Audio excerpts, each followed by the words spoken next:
Hay algo que mucha gente está buscando hoy y no sabe cómo nombrarlo. Quizás sea felicidad, quizás sea éxito, pero sí seguramente una especie de paz que sienta a pesar de estar todo hecho un caos. Lo buscamos en meditación, en retiros, en ceremonias de plantas medicina, movimiento del cuerpo, la respiración, en el silencio. Lo que no sabemos es que hubo una civilización que tenía todo eso resuelto y que construyó específicamente un espacio diseñado para producir esa experiencia y que alguien decidió malinterpretarlo, destruirlo y llamarlo prisión. Hoy te cuento qué había dentro y por qué importa. Si no viste el video anterior, te lo cuento en una línea. Es la historia del Minotauro en su laberinto tal como lo conocemos, pero sabiendo que es una versión reescrita de algo mucho más antiguo.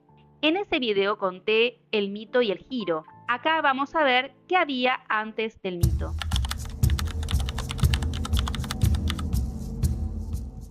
Los minoicos eran una civilización marítima y agrícola que floreció en Creta entre el 2700 y el 1400 a.C. No eran griegos, tenían su propio idioma, su propia escritura, su propia forma de organizarse y sobre todo su propia divinidad. Adoraban a una figura femenina, la llamaban la diosa de las serpientes. Las figurillas que encontramos en Creta, justamente en el palacio de Cnosos, la muestran con los brazos levantados sosteniendo dos serpientes. No es una diosa ni del cielo ni del rayo, es una diosa de la tierra, de los ciclos, del cuerpo, de lo que crece y muere y vuelve a crecer. Las serpientes no son demonios, sino que son símbolo de conocimiento y conexión, más precisamente con los ciclos de la vida, por su capacidad conocida de mudar la piel. Pensemos un momento en esa imagen. Una divinidad que sostiene serpiente no necesita ni quiere matarlas, convive con ellas y las integra.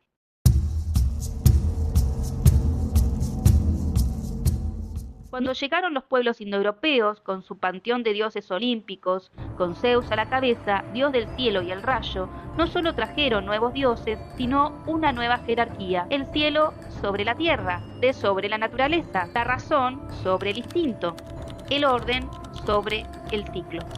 Y para que esa jerarquía se sostuviera, había que desmantelar simbólicamente la anterior.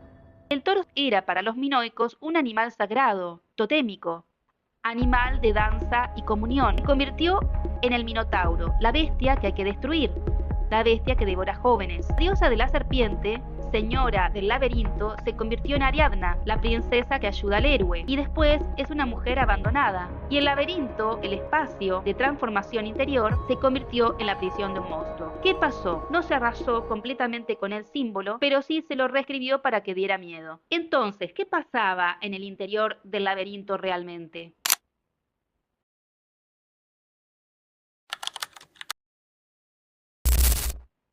Los minoicos entraban para encontrarse, y para eso usaban todo lo que el cuerpo y el espacio podía ofrecerles. El primer elemento era el movimiento. La taurocatapsia, el salto del toro, un ritual de integración con la fuerza vital. Jóvenes entrenados durante años para saltar sobre el lomo de un toro en movimiento. Apoyar las manos en sus cuernos, volar sobre su cuerpo y aterrizar del otro lado. No hay que dominarlo y danzar con él para recordar que somos parte de la misma naturaleza y no sus dueños. Los frescos del palacio los muestran con una precisión que todavía sorprende a los arqueólogos. Figuras en vuelo, cuerpos en arco, una gracia que no parece posible sin años de práctica colectiva y transmisión corporal. El segundo elemento es la danza. La danza del Geranos, la danza de la grulla. Imitaba el movimiento serpentino del camino hacia el centro. Era una práctica colectiva, transmitida de generación en generación, con memoria corporal. El cuerpo aprendía el camino antes de que la mente lo entendiera, sin instrucciones escritas, sin cuerpos que recordaban lo que otros cuerpos habían hecho antes. El tercer elemento es la oscuridad. En las criptas más profundas del palacio, en contacto directo con la tierra, se celebraban ritos de iniciación. Eran espacios sin luz, sin orientación, sin referencia exterior, diseñados específicamente para que el ruido de lo cotidiano se disolviera y algo más quieto pudiera hacerse escuchar. Un cuarto elemento, que es el más controversial y también el más interesante. Hay investigadores, entre ellos Carl Ruck y el etnobotánico Gordon Wasson, que sostienen que en estos ritos se usaban sustancias con propiedades psicoactivas. preparaciones que alteraban la percepción y disolvían las fronteras habituales del yo. No buscaban escapar de la realidad, sino ver una realidad más amplia que la de todos los días. Esto no era exclusivo de los minoicos. Los mismos investigadores documentaron el uso del quiquión en los misterios de Eleusis, la celebración griega más importante de la antigüedad que celebraba el descenso de Perséfone al inframundo. Una preparación que incluía ergot, un hongo con propiedades que hoy reconoceríamos como psicoactivas. Lo que buscaban a través de todos estos elementos combinados, el movimiento, la oscuridad, el sonido, el silencio, la sustancia, era algo que nombraríamos de muchas formas. Estados alterados de la conciencia. Una conexión directa con la divinidad. Lo que las tradiciones orientales llamarían el despertar de la Kundalini. Lo que quienes trabajan con ayahuasca describen como el encuentro con una inteligencia mayor que habita en nuestro interior. La diferencia es que los minoicos tenían todo esto en su propio palacio. Eso que buscaban hace 3000 años es exactamente lo que hoy millones de personas buscan en retiros de meditación, en círculos de plantas medicina, en prácticas de movimiento somático, en espacios de silencio y de introspección. ¿Por qué? Porque es una necesidad más antigua en el ser humano que el laberinto. Lo que cambió es que durante siglos nos creímos que ese camino era peligroso, oscuro, habitado por monstruos.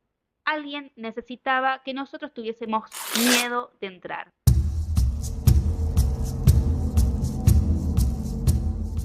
Hay un personaje en esta historia que me llama fundamentalmente la atención.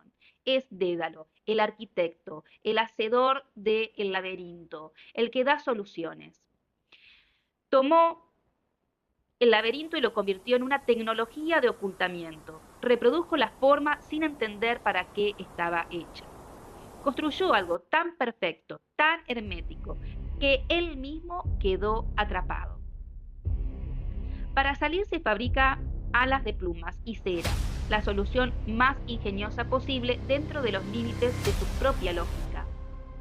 Le advierte a su hijo Ícaro: vuele ni demasiado bajo ni demasiado alto. Ícaro vuela alto, las alas se deshacen y cae y muere. Ícaro no cae solo porque sea arrogante, cae porque la técnica sin raíz no sostiene. El conocimiento que se desconecta de su origen termina construyendo su propia caída.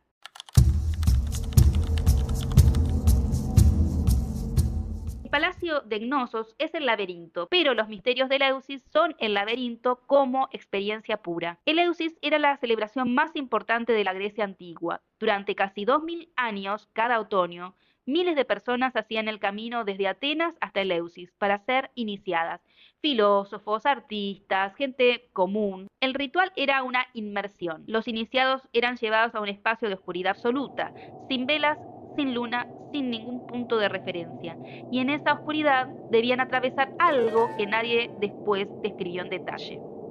El clima del rito se llamaba epoptía, una revelación en silencio total. Lo que se comprendía era una experiencia del cuerpo entero. 2000 años de celebraciones, millones de personas que pasaron por esa oscuridad, y ninguna jamás contó lo que había pasado allí. Creo que el personaje más reducido de la historia del mito y el Minotauro y toda la construcción del laberinto es Ariadna. La versión oficial la deja en 2 movimientos: da el ovillo y es abandonada en una isla. La princesa que ayuda al héroe y pierde. Pero muchos investigadores sugieren que Ariadna no era una princesa mortal, sino la misma diosa de la serpiente, la misma señora del laberinto, la que posee el conocimiento del espacio sagrado. Sabe cómo entrar y cómo salir, porque ese espacio, en cierto sentido, es ella misma. Cuando entrega el hilo, está entregando algo mucho más difícil de nombrar: la memoria del camino, el recuerdo de que hay un centro, de que en ese centro no hay nada peligroso, de que se puede ir y volver. El tejido era históricamente una labor femenina ligada al destino y a la creación de la vida. El hilo transforma el laberinto que asusta en un camino que se puede habitar. Sin Ariadna, la razón más aguda pierde el camino, da vuelta en círculos convencida de que va a alguna parte. El relato necesita reducirla exactamente por eso, porque sin Ariadna no sabíamos cómo movernos en el laberinto, no sabría Teseo cómo moverse en el laberinto y por lo tanto no sería el héroe. es alguien que entró con el mapa que además le dio una mujer extranjera.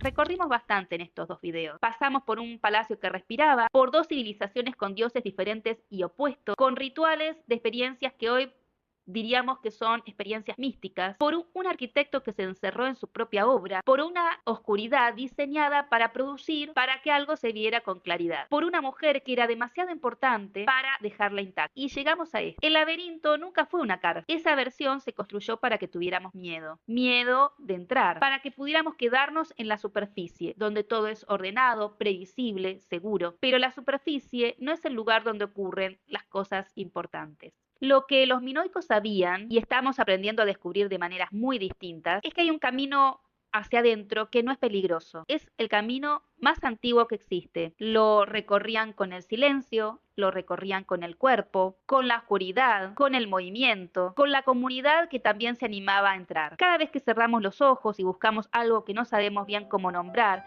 estamos haciendo el mismo gesto que hacían los iniciados en el Edo. Cada vez que atravesamos una oscuridad, un duelo, una pérdida, una transformación que no pedimos, estamos caminando por un espacio que tiene, aunque no lo parezca, un centro. La oscuridad no es un lugar peligroso, no está el Minotauro. El conocimiento es el hilo, el camino es de cada uno, y al final de ese camino no hay ningún monstruo esperándonos. Hay una parte de nosotros que espera hace mucho tiempo que volvamos. Si querés seguir explorando esto, te dejo en la descripción la mayoría de las fuentes que utilicé para hacer el primero y el segundo video. Y si te resonó algo de lo que aparecen en ellos, contámelo. Me interesa saber en qué lugar del camino estás vos. Nos vemos en el próximo video.